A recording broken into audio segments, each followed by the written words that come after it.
The first month, I'd say, of Laugh-In, I really didn't think it was any big special show. I didn't think it was a bomb, but I didn't have, it was like, ho-hum, it's wonderful, I'm working, I'm thrilled I'm working, and these are great people, and how nice. You know, we were just, everybody was very pleasant, and I thought, this is nice, you know. In the summer of 1970, Ruth Buzzi walked onto the Laugh-In stage, thinking it was just another night of sketch comedy. But what happened next lit a fuse that would upend her entire career. One unexpected remark, delivered with her usual comedic flair, sent shockwaves through the studio. Within days, the FBI had taken notice. Major sponsors began backing away. The show's producers received a chilling phone call warning them to keep things under control, or face the consequences. What seemed like just another laugh on a hit variety show quickly spiraled into television's most hushed-up scandal. Now, decades later, the truth behind that infamous moment is surfacing. And it's far more disturbing than anyone ever imagined. Let's get into it. The Laugh-In Revolution, breaking TV rules and redefining comedy. In 1967, television comedy was safe, predictable, and frankly, a little boring. Shows followed rigid formulas, jokes had their standard setups, and a variety of hours moved along at a pace that wouldn't ruffle feathers. But then came George Schlatter and Ed Friendly, two mavericks with a vision to shake up the status quo. They wanted to create a show that felt as chaotic, vibrant, and unpredictable as the world around them. A show that would mirror the energy of the counterculture era. The result? Laugh-In is a comedic experiment that obliterated the rules of television and left its mark on pop culture forever. Schlatter called it a sensory assault, and he wasn't wrong. Laugh-In didn't give viewers a chance to relax or catch their breath. Instead, it bombarded them with over 350 fast-paced segments per episode, bouncing between slapstick, sharp satire, and surreal humor. 1 minute, the show was skewering politics with a pointed joke, and the next, a comedian would be dancing across the screen in a neon-colored costume. Laugh-In didn't just break the mold, it shredded it into pieces. The show drew influence from a variety of places. Vaudeville's quick-witted comedy, Ernie Kovach's avant-garde style, and even the British satire from That Was the Week That Was, all served as fuel for the fire. But the real genius came in how they mixed biting satire with absurdity. Laugh-In never got preachy. It made you think and then made you laugh at the same time. According to sources, Laugh-In was the first television show to truly blur the line between comedy and commentary, making audiences laugh while also questioning the world around them. And for the first time on television, humor became a weapon of disruption. The show's rapid-fire format was unlike anything seen before. The sketches didn't have a clear beginning or ending. One joke would end, only for the next one to come flying in without warning. If you missed one punchline, there was another on the way. But in Laugh-In, that wasn't a problem. The show's creators embraced the chaos, reflecting the frenetic pace of the world at the time, where everything felt like it was happening all at once. It was jarring, yes, but it was also exhilarating. For some, it was too much to handle. For others, it was exactly what they'd been waiting for. Getting Laugh-In on television was no easy feat. When Schlatter and Friendly pitched the show to networks, they were met with skepticism. The format was unconventional, and the pacing was too fast. It was almost too risky for the conservative landscape of TV.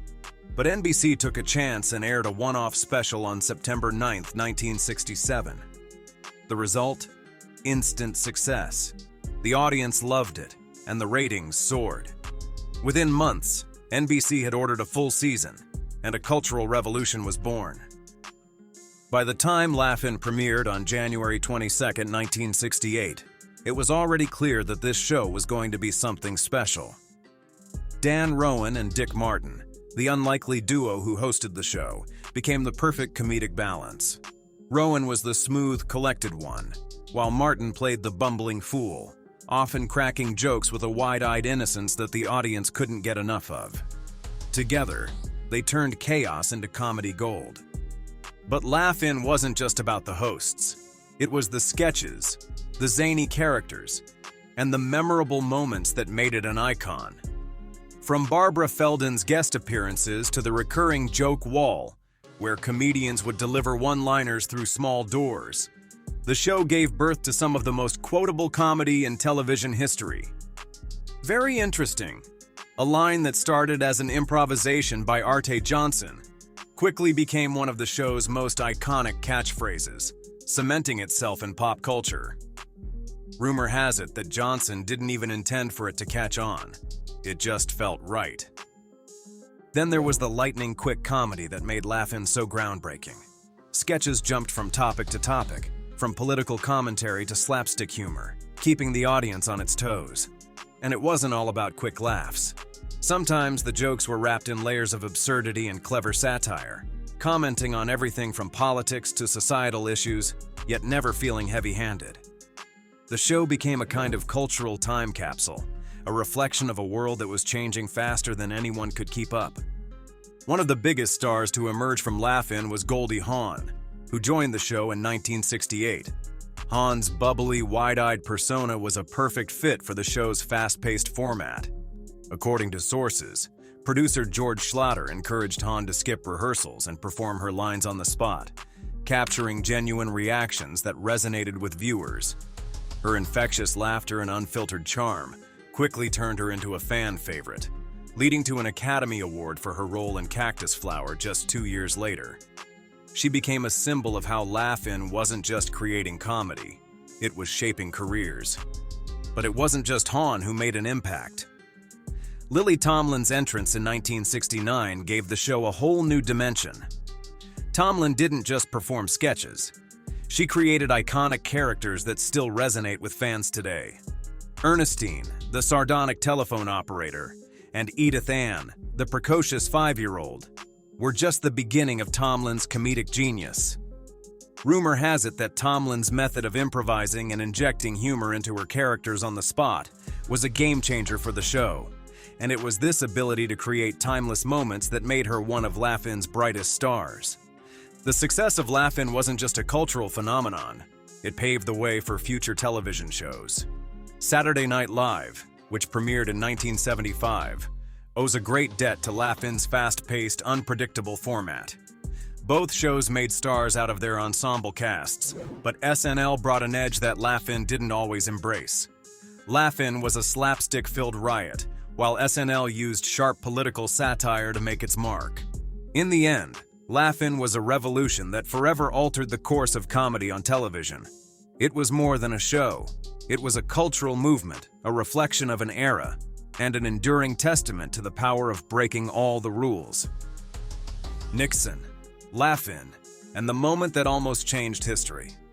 In the high-stakes, tension-filled year of 1968, politics and pop culture collided in an unexpected way. It wasn't a debate or a speech that would etch itself into the history books. It was a 6-second moment on Rowan and Martin's Laugh-In. According to sources, this cameo by Richard Nixon, then a Republican presidential candidate, may have been the catalyst that helped him secure the presidency. But let's rewind and set the scene. Nixon was struggling with his public image. Many saw him as stiff, out of touch, and unable to connect with the younger, more vibrant generation that was beginning to dominate the cultural landscape. Then came Laugh-In, the wacky, unpredictable TV show that was quickly taking America by storm. With its rapid-fire jokes, quirky characters, and sharp social commentary, it was exactly what the country needed in a time of chaos and upheaval. Nixon's advisors were split. On September 12, 1968, Nixon walked onto NBC's Burbank studios, ready to face the madness that was Laugh-In. The producers had one simple request. He had to say something silly. At first, Nixon balked. He wasn't keen on sounding ridiculous and resisted saying anything too goofy like, "You bet your sweet bippy." After much negotiation, the line was settled. "Sock it to me?" But even that wasn't easy. Rumor has it that it took 6 takes before Nixon finally gave an acceptable version, one that didn't show his annoyance at the absurdity of the moment. When the episode aired on September 16, 1968, it was pure magic. Nixon's delivery was stiff and awkward, but it worked. The awkwardness made him seem more human and more relatable. In a race that was incredibly tight, decided by less than 1% of the popular vote, every moment counted. Nixon's 6 seconds of television gold may have made the difference. Meanwhile, Hubert Humphrey, his rival for the presidency, was invited to appear on Laugh-In as well. He was given a simple line, "Yes, please do sock it to me." But Humphrey, feeling it was beneath him, turned the opportunity down. Nixon, on the other hand, embraced the modern media and made the calculated gamble that paid off. But this wasn't the only controversial moment linked to Laugh-In. In 1969, Harry Belafonte filmed a segment for the show that would have shocked the nation. According to reports, Belafonte was set to perform his hit song, "Don't Stop the Carnival," with footage from the violent 1968 Democratic National Convention protests playing in the background. The images were powerful: police beating demonstrators, tear gas clouding the air, protesters chanting, "The whole world is watching." Belafonte wasn't afraid to make a statement. He wanted America to see the brutal reality of the protests, the violence, and the chaos of the times. But according to sources, when NBC executives saw the footage, they pulled the plug. The network feared it would alienate viewers, especially conservative audiences and sponsors. The footage was deemed too risky to air. Schlatter, Laugh-In's creator, admitted that censoring Belafonte's segment was a missed opportunity, a rare chance for TV to confront real issues head-on. Belafonte didn't stay quiet. He called NBC's decision cowardly and blasted the network for prioritizing comfort over truth. The segment, which was never aired, became one of television's biggest what-ifs. What could have been one of the most powerful moments in TV history was erased before it could see the light of day. In the end, Laugh-In wasn't just a show. It was a cultural phenomenon that captured the chaotic energy of the times. From Nixon's awkward "sock it to me" moment to the network's refusal to air Belafonte's protest anthem, the show proved that comedy, even at its most absurd, had the power to shape the political landscape. It was both a mirror and a lightning rod for the turbulent times. The influence of Laugh-In remains undeniable, with future TV shows, like Saturday Night Live, learning from its fearless approach to pushing boundaries. Agnew, finger-pointing, and Laugh-In's bold stance on politics and power. By 1969, Rowan and Martin's Laugh-In had become more than just a sketch comedy show. It was a cultural force that had no fear of poking fun at the political establishment. One of its most daring targets? Vice President Spiro Agnew. Known for his fiery, over-the-top speeches, Agnew had a particular penchant for using dramatic alliterations to attack his critics. He famously referred to them as nattering nabobs of negativism, a phrase penned by speechwriter William Safire that became an instant media sensation. Agnew, who loved to throw around phrases like pusillanimous pussyfooters and an effete core of impudent snobs, made himself an easy target for satire. Laugh-In wasted no time turning him into a caricature, exaggerating his already overblown language and turning it into comedic gold. The show's portrayal of Agnew was biting, but it wasn't just a joke. According to sources, Agnew's office immediately contacted NBC to complain. But this moment wasn't just a punchline. It was a symbol of the growing divide between politicians and the media. As Laugh-In grew in popularity, it showcased how humor could not only entertain, but also offer sharp commentary on the state of the nation. The vice president wanted to rally Nixon's silent majority by attacking intellectuals in the press, but instead he became a punchline. The more Agnew pushed back, the more comedians latched onto him, using his exaggerated speeches as endless material. His reaction only reinforced the notion that, while Agnew could dish it out, he couldn't take it in return. The more he fought back, the more his absurdity was amplified. Another iconic aspect of Laugh-In was its Flying Fickle Finger of Fate award, introduced in 1968. This hilarious running gag highlighted individuals and institutions who were guilty of ridiculous or harmful actions. The trophy, a gold hand with a pointed finger, was a clever way of calling out the absurdities of society. Early winners included President Lyndon B. Johnson, mocked for escalating the Vietnam War, and the Pentagon, which was ridiculed for wasting taxpayer money on outdated directories. Laugh-In had an uncanny ability to turn real frustrations into lighthearted humor, addressing serious political issues while avoiding a heavy-handed, preachy tone. What made the fickle finger of fate particularly powerful was its ability to critique authority while still being funny. Politicians and institutions often took notice, and their reactions only added fuel to the comedy fire. By turning political criticism into satire, Laugh-In made it clear that television wasn't just for entertainment. It had the potential to shape public discourse. The segments made biting commentary on government hypocrisy and waste, and even when politicians fought back, the jokes only gained strength. By 1970, Laugh-In had truly upped the ante with a sketch that sent shockwaves through the media.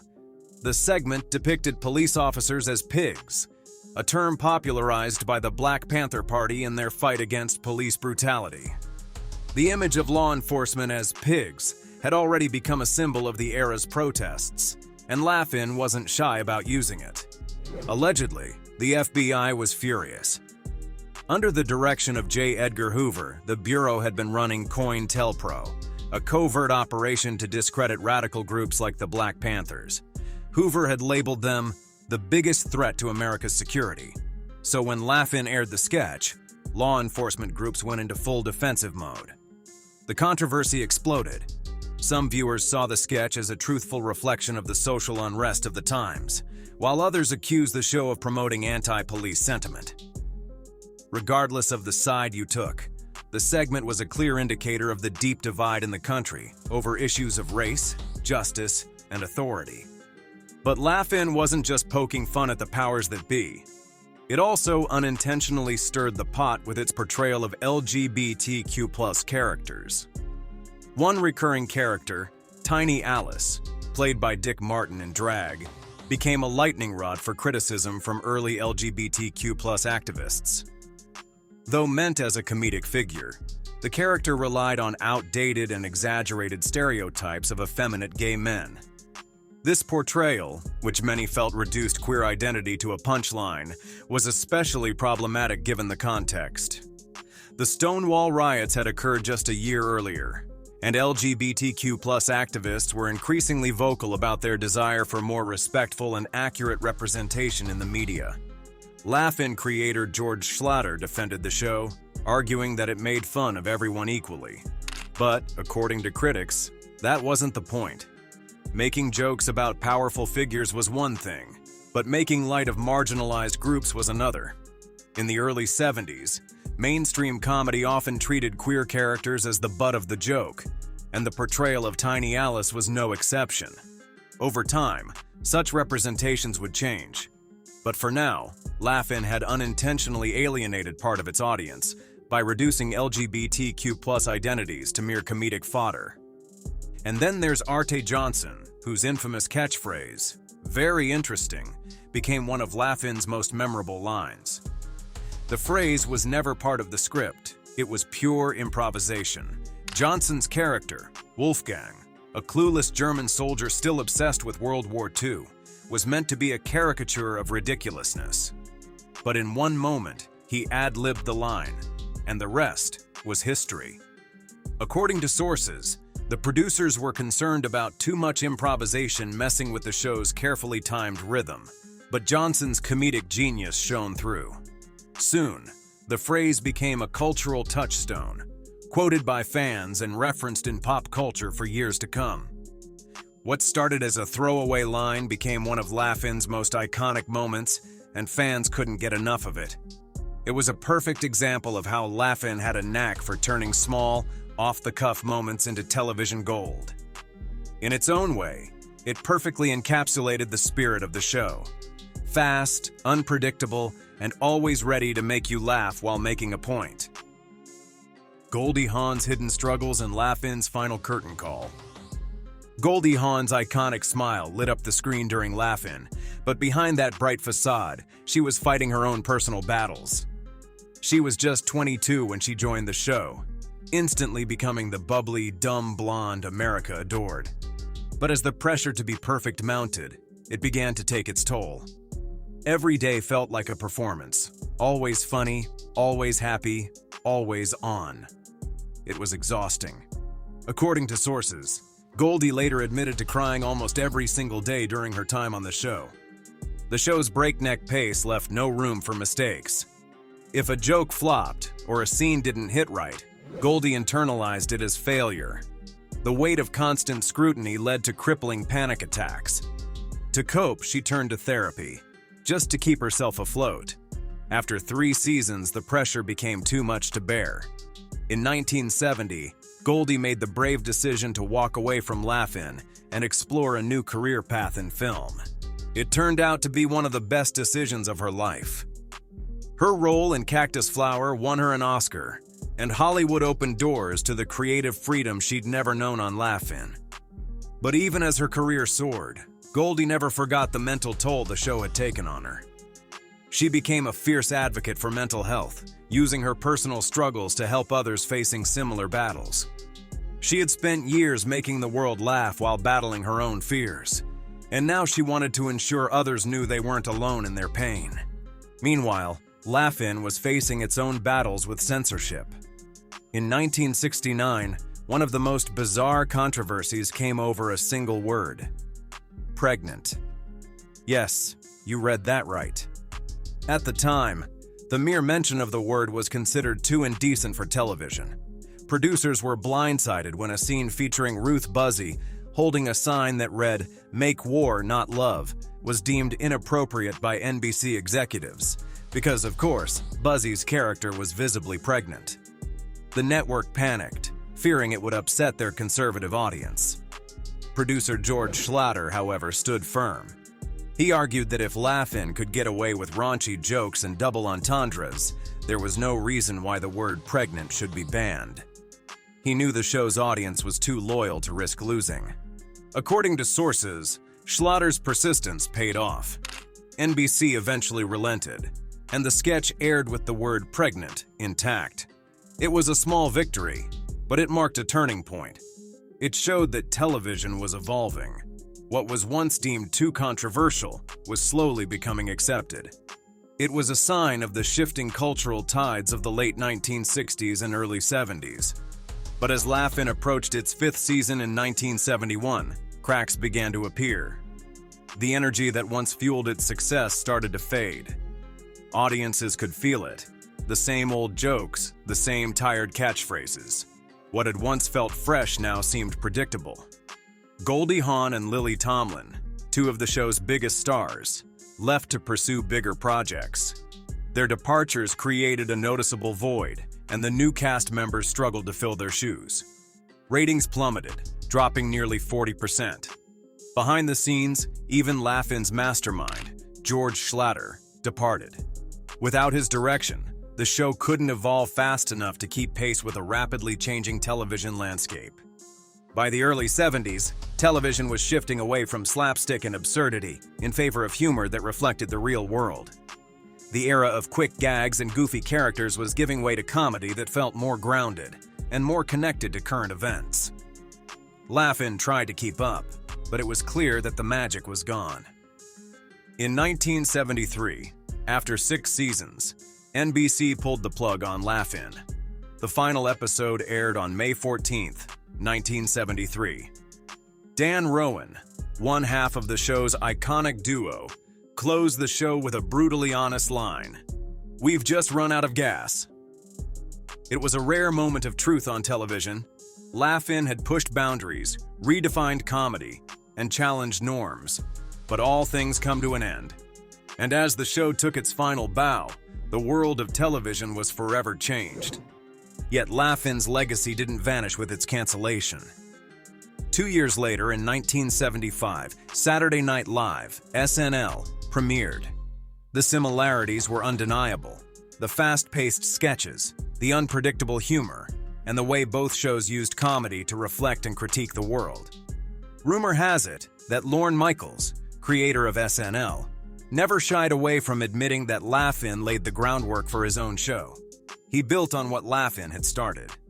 Both shows launched iconic stars. Laugh-In gave the world Goldie Hawn and Lily Tomlin, while SNL introduced Chevy Chase and Gilda Radner. But there was a key difference. While Laugh-In thrived on silliness and slapstick, SNL had an edge. It wasn't just about making people laugh. It was about making a statement. In many ways, Laugh-In was the foundation upon which SNL built its success. It may have been the end of one era, but it paved the way for the next. What do you think about the stories surrounding Ruth Buzzi and the Laugh-In show? Share your thoughts in the comments below. Hit the like and subscribe buttons. Be sure to turn on the notification bell to be notified of our latest uploads.